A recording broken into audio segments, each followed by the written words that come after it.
အားလုံးပဲမင်္ဂလာပါ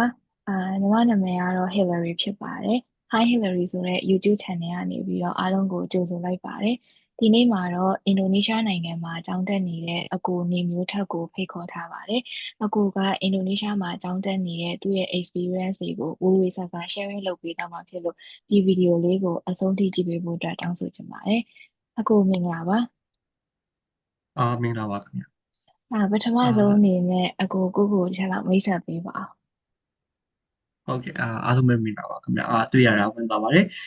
ကျွန်တော်နာမည်ကတော့နေမျိုးထပ်ပါလက်ရှိကျွန်တော်ကအင်ဒိုနီးရှားက President University မှာပိတုကဘာသာရေးကိုtransfer ကျောင်းသားတယောက်အနေနဲ့ကျောင်းတက်နေပါတယ်ဟုတ်ကဲ့ကိုပထမဆုံးအနေနဲ့ညီမသိချင်တာကအခုဆိုရှင်မြန်မာနိုင်ငံကလူငယ်တွေကနိုင်ငံခြားမှာအကြောင်းသွားတက်ဖို့စဉ်းစားတဲ့အခါမှာဒီအာရှနိုင်ငံတွေကိုလည်းစဉ်းစားကြရပေါ့နော်အဲ့တော့အကိုကလည်းအခုအင်ဒိုနီးရှားမှာကျောင်းတက်နေရဆိုတော့အင်ဒိုနီးရှားကဒီတက္ကသိုလ်တွေအကြောင်းနဲ့ပတ်သက်ပြီးတော့နည်းနည်းလောက် sharing လုပ်ပေးပါဦးဟုတ်ဟုတ်ကဲ့ခင်ဗျာမြန်မာကျောင်းသားများစုကတော့ပေါ့နော်ပထမဆုံး choice အနေနဲ့ဒီအနောက်နိုင်ငံတွေဒါမှမဟုတ်လို့ရှိရင်ဥရောပနိုင်ငံတွေပေါ့နော်သွားပြီးတော့ကျောင်းတက်ဖို့ရွေးချယ်ကြတယ်အဲ့ဒီအပြင်ကိုကျွန်တော်ဒီအာရှနိုင်ငံတွေပေါ့နော်အထူးသဖြင့် Thai စင်ကာပူအာတောင်ကိုရီးယားနဲ့ဒီဂျပန်နိုင်ငံမျိုးပေါ့နော်ပညာတော်သင်သွားဖို့အကြောင်းသွားတက်ဖို့ဆိုပြီးရွေးချယ်ကြတယ်ပေါ့နော်အခုနောက်ပိုင်းမှာကျွန်တော်တို့ဒီတခြားအဲ့ဒီနိုင်ငံတွေအပြင်တခြားသောအာရှနိုင်ငံတွေကိုလည်းစိတ်ဝင်စားလာကြတယ်ပေါ့နော်အထူးသဖြင့်ဗီယက်နမ်နိုင်ငံတို့အင်ဒိုနီးရှားနိုင်ငံတို့မလေးရှားနိုင်ငံစသည်ဖြင့်ပေါ့နော်အဲ့ဒီထဲမှာကျွန်တော်ကတော့လက်ရှိအင်ဒိုနီးရှားမှာကျောင်းတက်နေရဖြစ်တဲ့အတွက်အင်ဒိုနီးရှားရဲ့ဒီကျောင်းနေနဲ့သူ့ရဲ့သဘောတူပါဝါပေါ့နည်းနည်းလေး share လုပ်ပေးချင်ပါတယ်ပေါ့နော်ဆိုတော့အင်ဒိုနီးရှားကျောင်းတွေကပြောမယ်ဆိုလို့ရှိရင်ကမ္ဘာကမ္ဘာအဆင့်သတ်မှတ်ချက်မှာတော့ဒေသတွေကျောင်းနေနေရှင်တော့တိတ်မသိမ့်မကြီးပဲတချို့နိုင်ငံကတချို့တက်ကူတွေဆိုလို့ရှိရင်ကမ္ဘာနာမည်ကြီးတယ်ပေါ့နော်အထူးသဖြင့် University of Indonesia တို့လို့ရှိရင် Bandung Institute of Technology တို့လို့ရှိရင်ဒီ Bogor Agricultural Institute ပေါ့နော်ကျွန်တော်ဒီမှာတော့ IPB Bogor လို့ခေါ်ကြတယ်ပေါ့နော်ဆိုတော့သူ့ရဲ့သက်ဆိုင်နယ်ပယ်မှာတော့ဟိုနာမည်ရှိတဲ့တက်ကူတွေဖြစ်တယ်ပေါ့နော်ပြီးတော့နောက်ပြီးတော့ကျွန်တော်ဒီအင်ဒိုနီးရှားကတချို့ကျောင်းတွေအထူးသဖြင့်ချုပ်ဘာသာရေးတွေပေါ့နော်ဥပဒေဘာသာရေးနိုင်ငံဆက်ဆံရေး international relation ဘာသာရေးတွေတချို့ကျောင်းတွေကအဓိကထားပြီးတော့ specialize outstanding ဖြစ်ကြတယ်ပေါ့နော်ဆိုတော့တချို့ကျောင်းတွေကလည်း engineering ခုနကကျွန်တော်ပြောလို့ပဲ Institute of Technology Bandung လို့ဆိုလည်းနာမည်ကြီးကြတယ်ပြီးတော့နောက်တစ်ခုကကြတော့ကျောင်းစိတ်လည်းဟိုတခြားသောအာရှနိုင်ငံတွေနဲ့ရှင်လို့ရှိရင်သူကပို့ပြီးတော့ economical ဖြစ်တယ်ပေါ့နော်ပို့ပြီးတော့ငွေကြေးသက်သာမှုရှိတယ်ပြီးတော့ကျွန်တော်တို့ရဲ့ဒီအာရှနိုင်ငံချင်းချင်းဖြစ်တဲ့အတွက်ဒီလူနေမှုဝင်ကြည်ရတယ်ကျွန်တော်တို့ ਨੇ အတိုင်းဝိုင်းနဲ့ဝင်ဟိုပါဖြစ်တယ်ပေါ့နော် friendly friendly ဖြစ်တယ်ပြီးတော့အင်ဒိုနီးရှားနိုင်ငံဒီကမ္ဘာစီးပွားရေးထိပ်တန်းအင်အားကြီး G20 တနိုင်ငံတွေကနိုင်ငံတစ်ခုဖြစ်တာအတွက်ကြောင့်မလို့ကျွန်တော်တို့ရဲ့စီးပွားရေးအခွင့်အရေးတို့ရဲ့ဒီနိုင်ငံကဒီယင်းနှိမ့်မှုနဲ့ဆိုင်တာအပိုင်းကြောင့်သူတို့ကရှေ့စီးပွားရေးမှာဥဆောင်နေတဲ့နိုင်ငံတစ်ခုလည်းဖြစ်တယ်နော်ဟုတ်ကဲ့ကိုနောက်ထပ်ညီမသိချင်တဲ့မေးခွန်းလေးကတော့ဒါအင်ဒိုနီးရှားမှာကျောင်းတက်ဖို့ဒါပြင်ဆင်တဲ့လူငယ်တွေအတွက်ပေါ့နော်တချို့တွေမေးကြရပေါ့10တန်းပဲအောင်ထားတယ်တခြား qualifications တွေဘာတွေလိုသေးလဲပေါ့အဲ့တော့ဒီ admission requirements အပိုင်းလေးကိုလည်းဆွေးနွေးပေးပါအောင်ကိုဟုတ်ကဲ့ admission requirement ကတော့ကျွန်တော်တို့ဒီသိကြတဲ့အတိုင်းပဲကျောင်းတစ်ကျောင်းနဲ့တစ်ကျောင်းရဲ့သူ့ရဲ့လက်ခံတဲ့ပမာဏနဲ့သူ့ရဲ့လက်ခံတဲ့entry requirement ကတော့မတူနိုင်ဘူးဒါပေမဲ့အဓိကအဖြစ်ကတော့ကျွန်တော်ပုံမှန်ကျောင်းနေလို့ပဲဒီကျောင်းသားတယောက်ဒီတက်လို့ပညာရေး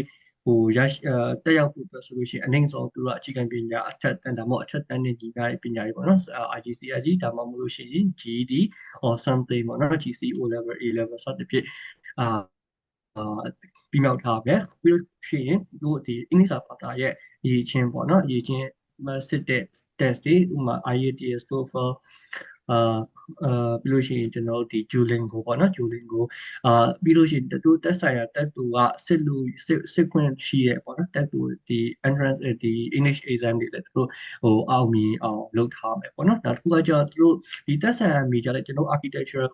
major ရဲ့ဆိုလို့ရှိရင်ကျွန်တော်တချို့ကျောင်းတွေဆိုရှင် portfolio ဟို portfolio တောင်းတာမျိုးတွေပြီးလို့ရှိရင် ရှိရဲပြီးလို့ရှိရင်ဒီ CV ပေါ့နော် academic CV ကိုတက်မပေးစစ်ထားမယ်ပေါ့နော်ဆိုတော့ဒီကျောင်းရဲ့တက်ဆိုင်ရာ entry requirement တွေဆိုင်လို့ရှိရင်တော့ကိုရှောက်မဲ့ category ရဲ့ဒီ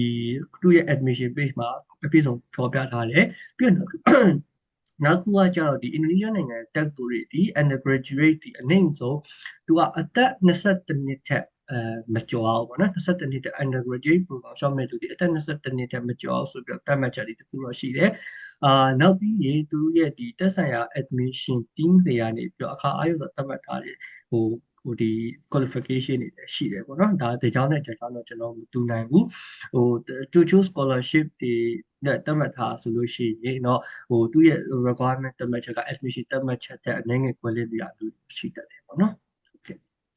ဟုတ်ကဲ့ပါကိုအဲ့တော့ခုနအကိုပြောရတဲ့ထဲမှာညီမဒီ scholarship အကြောင်းလေးကြားလိုက်တယ်ဆိုတော့လေဒီအင်ဒိုနီးရှားမှာကျောင်းသားတက်ဖို့ပြင်နေတဲ့တွေထဲမှာဒါတချို့က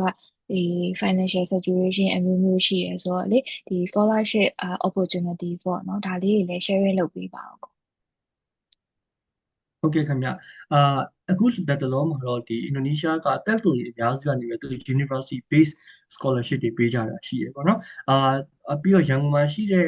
မြန်မာနိုင်ငံဆိုင်ရာအင်ဒိုနီးရှားနိုင်ငံတန်ရုံးကနေပြီးတော့လေသူရဲ့ဒီလူမှုကွန်ရက်စာမျက်နှာတွေမှာဒီကျောင်းဒီအင်ဒိုနီးရှားတက်သူတွေရဲ့ဒီနိုင်ငံကကျောင်းသားတွေ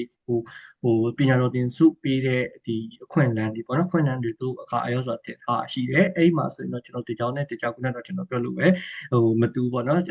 ဒီကျွန်တော်တို့ရဲ့ဒီscholarship opportunities တွေကတချို့ကျောင်းတွေဆိုလို့ရှိရင်ကျွန်တော်ဒီ tuition free ပေါ့နော်ဒါပညာသင်စရိတ်ကိုအခမဲ့ပေးတာရှိတယ်လို့တချို့ကျောင်းတွေကြောင့်လည်းသူကြားစင်အသုံးစရိတ် stipend ကိုပေးရတာရှိတယ်ပေါ့နော်မြန်မာအများစုအနေနဲ့ဒီရွေးချယ်မရဆိုလို့ရှိရင်ကျွန်တော်ဒီUniversity Pelita Harapan ပေါ့နော်ဒီ UPE ဟာပေါ့ဒီကြာကနာမှာရှိတယ်ပေါ့နော်အိမ်မှာတက်နေတဲ့ကျွန်တော်ကျောင်းနဲ့ကျောင်းနဲ့ကျွန်တော်ခုနဟိုလောကကျွန်တော်ပြီးတော့စကားပြောချင်သူတို့ကျောင်းမှာဆိုရင်တော့လက်တလောတော့သူတို့ဒီ Christian community အတွက်ဆိုလို့ရှိရင်education ပေးကြတော့ဖြစ်ပါတယ်ဆိုတော့သူတို့အတွက်ဒီscholarship ပေးတဲ့ opportunity ရှိရပါတော့ပြီးတော့ကျွန်တော်ဒီ Yogyakarta မှာရှိတဲ့ UAJY ပေါ့ University University of Adrajara ယူဂျာကာတာပေါ့နော်ဆိုတော့အဲ့အကြောင်းတွေကလည်းသက်ဆိုင်ရာဒီ media တို့စသဖြင့်အဲ့ဘာသာရပ်တွေအတွက်ကျွန်တော်တို့ media and communication ဘာသာရပ်တွေအတွက်ဒီ scholarship တွေပေးရရှိရပေါ့ကျွန်တော်တို့ဒီ President University မှာဆိုလည်းဒီမြန်မာနိုင်ငံကျောင်းသားတွေအတွက်ဆိုလို့ရှိရင် C scholarship ပေါ့နော် C scholarship ဆိုပြီးတော့ပေးရရှိတယ်University of Airlangga တို့ဒီ Surabaya မှာရှိ University of Airlangga တို့ဒီတခြားသော University of ဒီ Semarang မြို့မှာရှိတဲ့ဒီantas စီမံကျောင်းနေဆိုတဲ့ကျွန်တော်ဒီ scholarship မပေးပေမဲ့ဒီတက်ဆိုင်ရာဒီမြန်မာနိုင်ငံမှာအခုလက်ရှိပညာရေးဆက်တက်ဖို့လိုမဲ့ဒီကျောင်းသူကျောင်းသားတွေအတွက်ဆိုလို့ရှိရင် transfer ဒီကျောင်းသားတွေနဲ့တချို့လက်ခံတာရှိရပေါ့နော်ဟုတ်ကဲ့ပါအကိုဒါဆိုရင်နောက်ထပ်မေးခွန်းလေးကတော့ဒီအင်ဒိုနီးရှားနိုင်ငံရဲ့ဒီပညာရေးစနစ်လို့ပဲပြောရမလားစာသင်ကြားပုံလို့ပဲပြောရမလားပေါ့နော်အဲ့ဒီအကြောင်းလေးရဲ့အဓိကတော့ညီမတို့လိုဒီ international student တွေအတွက် environment ကရောဘယ်လိုပုံစံမျိုးရှိလဲပေါ့နော်အဲ့ဒီအကြောင်းလေးလည်းပြောပြပေးပါဦးဟုတ်ကဲ့ခင်ဗျရေဝါအဖြစ်ပြောမယ်ဆိုရှင်အင်ဒိုနီးရှားနိုင်ငံအကြောင်းကြီးသူရဲ့ပညာသင်နှစ်သတ်မှတ်ထားကာလဒီစိတ်ပညာကလွယ်လို့ရှိရင်ပေါ့စိတ်ပညာအကြောင်းကြီးစိတ်ပညာအကြောင်းဒီ architectural ဘိုင်းနဲ့လွယ်လို့ရှိရင်သူရဲ့အနည်းဆုံးသတ်မှတ်ထားတဲ့ပညာသင်နှစ်ဒီ၄နှစ်ပေါ့နော်၄နှစ်မှာတချို့ကျောင်းတွေဒီကျွန်တော်ဒီ course work ကို၃နှစ်သင်ပြီးတော့နောက်ထပ်တစ်နှစ်ကိုကျွန်တော်ဒီ working experience internship plus thesis တစ်နှစ်ဆိုပြီးစုစုပေါင်း၄နှစ်ဆိုပြီးတော့သတ်မှတ်ထားရှိတယ်အနည်းဆုံးကတော့ဒီတက်သူတိုင်းဒီသူအိန္ဒိယအစိုးရသတ်မှတ်ထားတဲ့မူဝါဒအရဒီ undergraduate ပြီးမြောက်ဖို့တက်ရောက်ပြီးမြောက်ဖို့ကျောင်းသားကျောင်းအနည်းဆုံး credit 144ခုကိုပြီးစီးရမယ်ပေါ့နော်144ခုကိုသူသတ်မှတ်ထားတဲ့အချိန်ကာလအတွင်းပြီးစီးရမယ်ဆိုတော့ဒီသတ်မှတ်ကာလပြီးစီးရဲ့မှကျွန်တော်ဒီ bachelor work ရမယ်ပေါ့နော်နောက်ပြီးဒီအင်ဒိုနီးရှားနိုင်ငံကတချို့ဒီ international community တွေပေါ့နော် community student community လည်းတချို့ဆိုပြရတယ်ကျွန်တော်တို့ကြောင့်ဆိုလို့ရှိရင်အများသောအားဖြင့် ရှေ့တီမောနိုင်ငံနဲ့တရုတ်နိုင်ငံလာရောက်တက်ကြွကြလူရှိတယ်ပြီးတော့တချို့internet ခုနကကျွန်တော်ပြောခဲ့တဲ့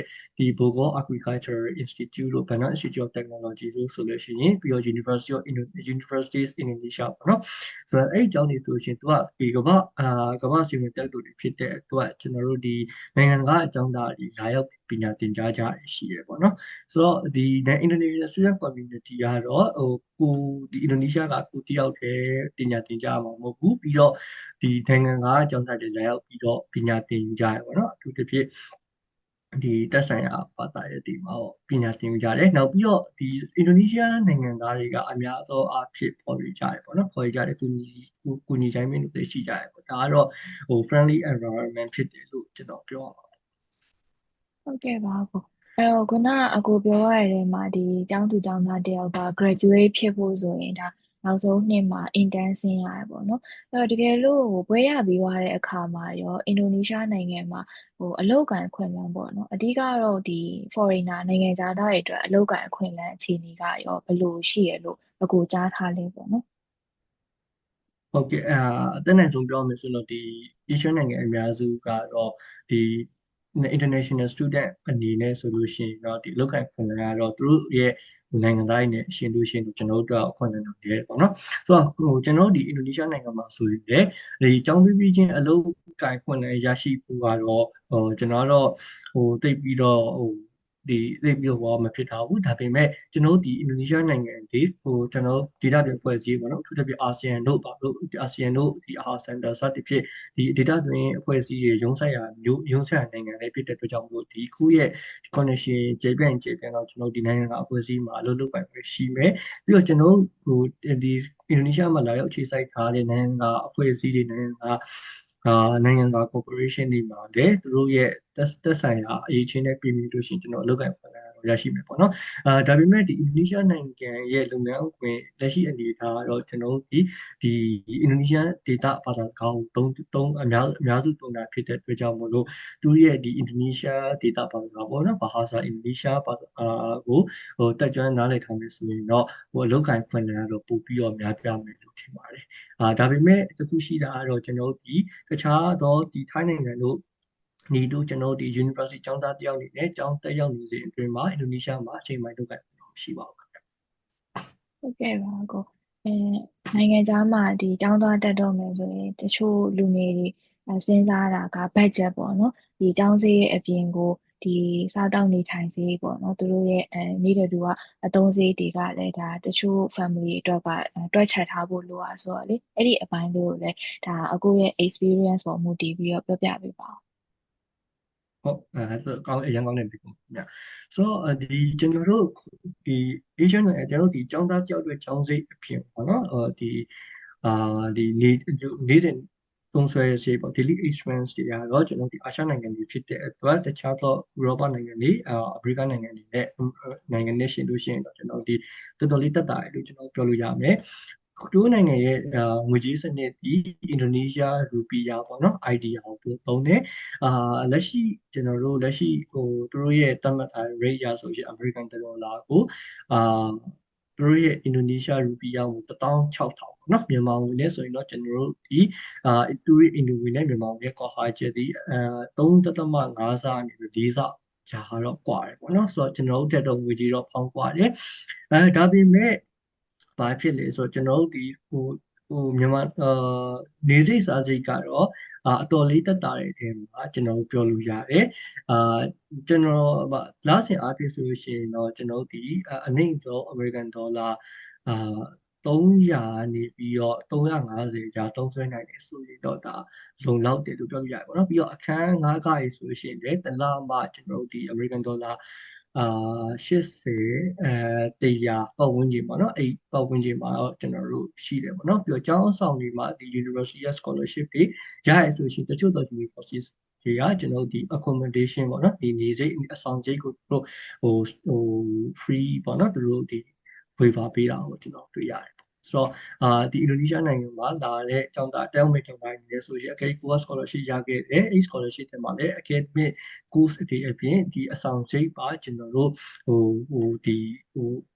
ကျွန်တော်တို့ scholarship ရခဲ့တယ်ဆိုရင်တော့ကျွန်တော်တို့ဒီ research တော့ကျန်တဲ့နိုင်ငံတွေနဲ့တော့အနည်းငယ်တက်တာပဲပေါ့နော်ကိုယ့်ရဲ့သုံးစွဲစရိတ်ကိုယ့်ရဲ့ academic ဘိုင်းသုံးစွဲစရိတ်ပေါ်မှာမူတည်ပြီးတော့ကျောင်းနဲ့ကျောင်းခွာခြားချက်တော့ရှိမယ်ဒါပေမဲ့အနည်းဆုံးထံကိုအမေရိကန်ဒေါ်လာ300နေပြီးတော့350ကျပ်ပတ်ဝန်းကျင်တော့ဒီလောက်ကိုကျတယ်နော်ဟုတ်ကဲ့ပါကိုအဲ့တော့မေးလာတာတွေလည်းများသွားပြီပေါ့နော်ဒါဆိုရင်နောက်ဆုံးမေးခွန်းအနေနဲ့ကဒီအင်ဒိုနီးရှားနိုင်ငံမှာကျောင်းလာတက်တော့မယ်ဆိုရင်စောင့်ရန်ရှောင်ရန်လေးတွေပေါ့နော်အဲ့ဒါလေးတွေလည်းအခုနောက်ဆုံးအနေနဲ့ပြောပြပေးသွားပါအောင်ဟုတ်ကဲ့ခင်ဗျအဲ့ဘယ်ပြောခင်ပေါ့နော်ကျွန်တော်ဒီအင်ဒိုနီးရှားနိုင်ငံရဲ့ဒီ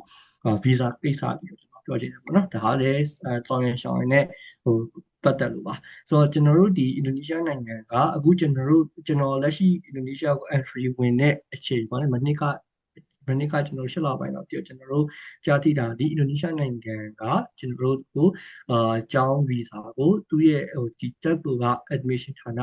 admission ဌာနနဲ့ international office ကနေပြီးတော့သတ်မှတ်တဲ့ကာလပုံမူတည်ပြီးတော့အင်ဒိုနီးရှား student visa ကိုတစ်နှစ်တန်ဒီနှစ်နှစ်တန်ဒီသူတို့ပေးလေးရှိတယ်ဒါအဲ့တစ်နှစ်ဒီနှစ်တန်ဒီကာလဒီမှာကျွန်တော်တို့အနေနဲ့ဒီ T-test လို့ခေါ်တဲ့ဒီနေထိုင်ခွင့်ပေါ့နော်နေထိုင်ခွင့်လည်းကျွန်တော်ရတယ်ပြီးတော့ကျွန်တော်ဒီထိုင်းနိုင်ငံလို့တခြားသောနိုင်ငံတွေတူတာကကျွန်တော်တို့ student visa ဒီအဲ့နှစ်အတွင်းမှာကျွန်တော်ဒီ multiple entry ရတယ်ပေါ့နော်ပြောချင်တာကတော့ကျွန်တော်တို့ဒီနိုင်ငံခြားကိုကျွန်တော်တို့ဒီတစ်ခါထွက်တိုင်း re-entry တော့ထူကြမလို့ multiple entry ကျွန်တော်တို့ရှာထားတယ်multiple entry ရှိတယ်ပေါ့နော်ဒါပေမဲ့အခုဘာရှိလဲဆိုတော့ကျွန်တော်လွန်ခဲ့တဲ့တရက်နှစ်လောက်ကကျွန်တော်တို့ဒီအသည့် junior ကျောက်ကသူ့ရဲ့အတွေ့အကြုံပေါ့နော်ကျွန်တော်တို့ဒီ key test ပေါ့နော် key test ဆိုတာဒီကျွန်တော်တို့ဒီမြန်မာမှာဆိုနေထိုင်ခွင့်လက်မှတ်ပေါ့နော်နေထိုင်ခွင့်နိုင်ငံသားနေထိုင်ခွင့်လက်မှတ်ရရှိထားတယ်ဒါပေမဲ့ရရှိထားတဲ့ဒီသူတို့ဒ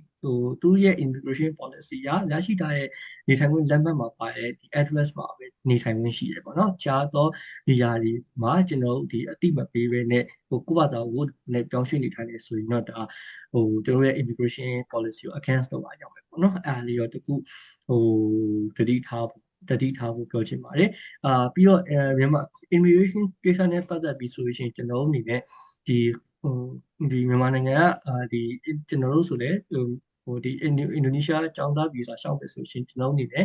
ဗီဇာကိုကျွန်တော်ဒီမြန်မာနိုင်ငံမှာရှိတဲ့ရန်ကုန်မြို့မှာရှိတဲ့ အင်ဒိုနီးရှားတိုင်းမှာတောက်ပြီးရှောက်ဆရာမလို့ဘူးကျွန်တော်ဒီတက်ဆိုင်ရာအတက်တူကနေပြီးတော့သူတို့နိုင်ငံရဲ့လူမှုကြီးကြပ်ရေးဌာနကိုကြောင်းကြားပြီးတော့လူမှုကြီးကြပ်ရေးဌာနကနေပြီးတော့ကျွန်တော်တို့ e-visa ထုတ်ပေးတယ်ပေါ့နော် e-visa ထုတ်ပေးပြီးတော့ကျွန်တော်ဒီတက်ဆိုင်ရာဒီအင်ဒိုနီးရှားရောက်ပြီးဂျာကာတာလေဆိပ်ဒါမှမဟုတ်တခြားသွားမဲ့တက်ဆိုင်တက်ကိုရှိတဲ့မြို့ရဲ့လေဆိပ်ကိုကျွန်တော်ရောက်ပြီးဆိုတော့မှဒီလူမှုကြီးကြပ်ရေးရရှိရနေပြီးတော့တစ်ဆင့်ကျွန်တော်ဒီ visa ကိုသူတို့ apply လုပ်ပေးတယ်ပေါ့နော်အဲ့ဒါပြောချင်ပါတယ်နောက်တစ်ခုကကျတော့အင်ဒိုနီးရှားနိုင်ငံကဒီကမ္ဘာပေါ်မှာဒီ Muslim community Islamic community များတဲ့နိုင်ငံဖြစ်တဲ့အတွက်သူရဲ့သက်ဆိုင်ရာဘာသာတရားနဲ့သူရဲ့ဒေသဆိုင်ရာစရိတ်ထုံးတမ်းတွေကိုလိုက်နာဖို့လိုတယ်ဒါကတော့ကျွန်တော်ဘယ်သွားပေါ့နော်အမေရိကသွားရောသွားတောင်ကိုရီးယားသွားဂျပန်သွားထိုင်းသွားပေါ့နော်သူနိုင်ငံရဲ့သူနိုင်ငံရဲ့ community နဲ့သူနိုင်ငံရဲ့ local custom တွေရောကျွန်တော်တို့ဒီအလေးထားမှာဖြစ်တယ်ဒါပေမဲ့အင်ဒိုနီးရှားနိုင်ငံကmodernize ဖြစ်တယ်ပြီးတော့ဒီ community ကလည်း diverse ဖြစ်တဲ့အတွက်ကြောင့်မို့လို့ယဉ်ကျေးမှုတွေကတော့မတူကွဲပြားဘူးเนาะဒါပေမဲ့လည်းသူအနေနဲ့ဒါခေတ်ဆန်တဲ့အမြင်ရှိတယ်ဒီကျွန်တော်ဘယ်လိုပြောမလဲဒီဓာတ်လည်နေကြောင်းရှိရပါတော့ကျွန်တော် model community ဖြစ်တယ်ဆိုတော့ဖြစ်စေခြင်းနဲ့ဘာလို့လဲဆိုတော့ကျွန်တော်တို့ဒီ she user community ဖြစ်မှာလို့ဆိုရင်ပါဆိုတော့ဟုတ်ပြီးတော့နောက်တစ်ခုကကြတော့ဒီနိုင်ငံသားတွေအနေနဲ့ကျွန်တော်ဒီအင်ဒိုနီးရှားနိုင်ငံကိုလာရောက်ပြီဆိုလို့ရှိရင်ကျွန်တော်ဒီနဲ့မိမိရဲ့ပါလာတဲ့ mobile phone ပေါ့နော် mobile phone ဒီ something ဒီ tablet iPad စသည်ဖြင့်ဟာကိုကျွန်တော်ဒီတက်ဆိုင်ရာလေစိတ်ရောက်ပြီဆိုတော့ကျွန်တော်တို့ဒီကောက်ခွန်ဌာနတွေမှာကျွန်တော်တို့ဒီမှတ်ပုံတင်ရတယ်။ဘာမှတ်ပုံမတင်ဘူးဆိုရင်ဘာဖြစ်လဲဆိုတော့ကျွန်တော်တို့ဒီသူ့နိုင်ငံတတ်မှတ်တိုင်းစီမင်းစည်းကမ်းအရမှတ်ပုံမတင်ဘဲနဲ့ကျွန်တော်တို့ဒီသူ့နိုင်ငံ SIM card ကိုသုံးစွဲမယ်ဆိုလို့ရှိရင်တစ်လောက်လောက်ပဲသုံးစွဲလို့ရတယ်။နောက်ပိုင်းဆိုရင်ကျွန်တော်တို့ဒီပိတ်ခံရတယ်ပေါ့နော်။ဘာလို့လဲဆိုတော့သူ့နိုင်ငံက policy ဒီ IMEM ကို registration လုပ်ရတဲ့ policy ရှိတယ်။နောက်ပြီးကိုယ့်ရဲ့နိုင်ငံကတည်ယူလာတဲ့ဖုန်းဒါမှမဟုတ်ဒီ iPad something တခုခုဒီအမေရိကန်ဒေါ်လာ900ထဲကျော်ခဲ့ပြီဆိုလို့ရှိရင်သူတို့နိုင်ငံမှာတရားဝင်အခွန်ဆောင်ရတယ်ပေါ့နော်အဲ့ဒါလေးတော့ကျွန်တော်တို့ဒီ ထားမယ်ဟာလေးပေါ့ကဲကျွန်တော်ကိုကမေးရော့ပြီးတော့ဒီစိတ်မှာကိုမဆောင်ခဲ့ဘူးဆိုလို့ရှိရင်သက်ဆိုင်ရာအကြောင်းကိုအသိပေးပြီးတော့သက်ဆိုင်နေပြီဒီအခွန်ရုံးတွေမှာတော့ချက်ချင်းအခွန်ဆောင်ရတယ်ပေါ့နော်။လို့မျိုးဆိုရင်ကျွန်တော်တို့ဒီဒဏ်ကြေးဆောင်ရတာလို့ပေါ့ဖြစ်လာနိုင်တယ်ပေါ့အာလောလောဆယ်ကတော့အဲ့လောက်ပါဟုတ်ကဲ့ဟုတ်ကဲ့ပါအခုဒီနေ့မှာဆိုရင်ညီမသိချင်တဲ့အကြောင်းအရာတွေကိုဒါအများကြီးပြည့်ပြည့်စုံစုံဖြည့်ပေးသွားတဲ့အတွက်အခုကိုလည်းကျေးဇူးအများကြီးတင်ပါတယ်လို့ပြောချင်ပါတယ်ဟုတ်ကဲ့ကျေးဇူးအများကြီးတင်ပါတယ်ခင်ဗျဟုတ်ကဲ့ဒီနေ့ဗီဒီယိုမှာဆိုရင်တော့ဒီအင်ဒိုနီးရှားနိုင်ငံမှာတောင်းတနေတဲ့အကိုနေမျိုးထက်ကနေပြီးတော့ဒါသူ့ရဲ့ experience တွေပေါ်မူတည်ပြီးတော့ sharing လုပ်ပေးသွားတာဖြစ်ပါတယ်နောက်ထပ်ဗီဒီယိုတွေကိုလည်းဒါအများကြီးတင်ပြီးအောင်မှာမို့လို့ဒီ channel လေးကို subscribe လုပ်ထားဖို့လည်းပြောချင်ပါတယ်အားလုံးကိုကျေးဇူးအများကြီးတင်ပါတယ်ကျေးဇူးအများကြီးတင်ပါတယ်